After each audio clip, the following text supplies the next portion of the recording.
आज का जो हमारा टॉपिक है वो ये है कि क्या रेबीज़ का कोई इलाज है, अगर है तो कौन सा है। इस पर आज हम तफसीलन गुफ्तगू करेंगे। टॉपिक शुरू करने से पहले अगर आपने अभी तक मेरे चैनल को सब्सक्राइब नहीं किया है तो अभी सब्सक्राइब कर लें और बेल आइकन को अपने लाजमी प्रेस करना है ताकि जो भी मेरी लेटेस्ट वीडियो वो सबसे पहले आप तक पहुँचे। तो शुरू करते हैं कि क्या रेबीज़ का कोई इलाज है। देखिए, रेबीज़ का कोई इलाज नहीं है। रेबीज़ एक लाइलाज बीमारी है, इसका कोई इलाज नहीं है। सिर्फ हम अपने आप को इससे महफूज रख सकते हैं, बचा सकते हैं। अगर आपको एक दफ़ा इसकी अलामात ज़ाहिर हो गई तो फिर इसका कोई इलाज नहीं है और आपका बचना भी नामुमकिन ही है तकरीबन। तो आपने जहन में रखना है, अगर आप रेबीज़ हो जाती है तो इसका पूरी दुनिया में कोई इलाज नहीं है। सिर्फ आप अपने आप को इससे बचा सकती हैं। इसकी वैक्सीनेशन कराई जाती है। एक पहले कराई जाती है एक्सपोजर से पहले, मतलब अभी आपको किसी जानवर ने, पागल ने या फिर किसी कुत्ते ने नहीं काटा जिसको अगर रेबीज़ है, तो अगर उनमें से किसी ने आपको नहीं काटा और आप वक्त से पहले जिस्म को बता देती हैं कि इस जो है ना वायरस, इसके ख़िलाफ़ एंटीबॉडीज़ जो है ना बनाना शुरू कर दे, तो उससे पहले हम वैक्सीनेशन करा देते हैं। जो हेल्थ वर्कर हजरात हैं, जो लैब में काम करते हैं, जो जानवरों के डॉक्टर हैं, उनके लिए हम उनको पहले ही वैक्सीनेशन उनकी करा देते हैं। इसके अलावा अगर आपको कोई जानवर, कोई कुत्ता पागल वगैरह काट लेता है तो आपने सबसे पहले ये देखना है कि क्या उसको रेबीज़ है। अगर वो कुत्ता पालतू है तो आपने उसको तकरीबन 8 से 10 दिन उसका मुआयना करना है। क्या कोई उस मुंह से कोई झाग तो नहीं निकल रही, सलाइवा ज़्यादा तो नहीं निकल रहा, पानी से उसको डर तो नहीं लगता। आपने सिर्फ 2 चीज़ें चेक कर लेनी है अगर आपका पालतू जानवर है और आपको काट लेता है। एक, आपने हवा चलानी है तेज़, पंखा बेशक चला लें।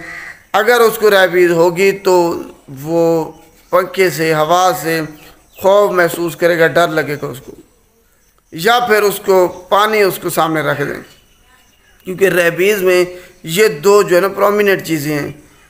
इस पे पता चल जाता है कि आया मरीज़ को जो है ना रेबीज़ है या नहीं है। पानी से उसको डर लगेगा। अगर आपका पालतू जानवर है, पालतू कुत्ता है, तो आपने 8-10 दिन इसका मुआयना करना है, क्या कहीं उसको रेबीज़ तो नहीं है, अलामात ज़हर तो नहीं हो रही उसकी। अगर है तो फिर आपने उसी वक्त अपनी वैक्सीनेशन करानी है।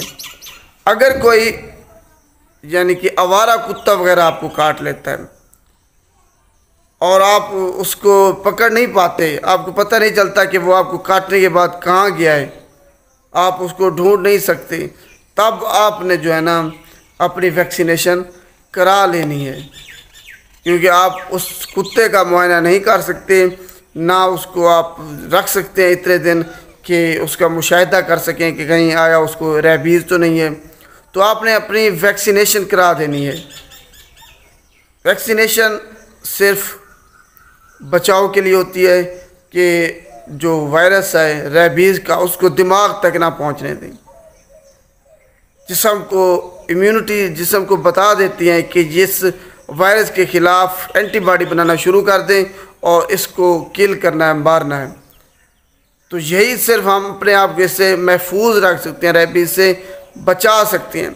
अगर दिमाग तक वायरस पहुंच जाता है तब, और फिर उसके बाद ही अलामात ज़ाहिर होती हैं, तब आपका बचना तकरीबन नामुमकिन है।